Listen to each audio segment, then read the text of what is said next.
Hi guys, welcome back to a new episode of Apps Academy. Today in this video, I'm going to show you how you can log out of your WeChat's account.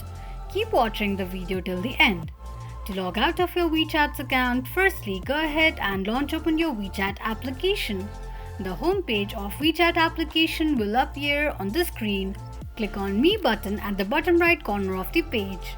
Tap on Settings option. You will end up on the settings page of your WeChat's account. Click on Logout. Confirm logging out of your WeChat's account by tapping on Logout once again. This is how you can log out of your WeChat's account quickly and easily just in few steps.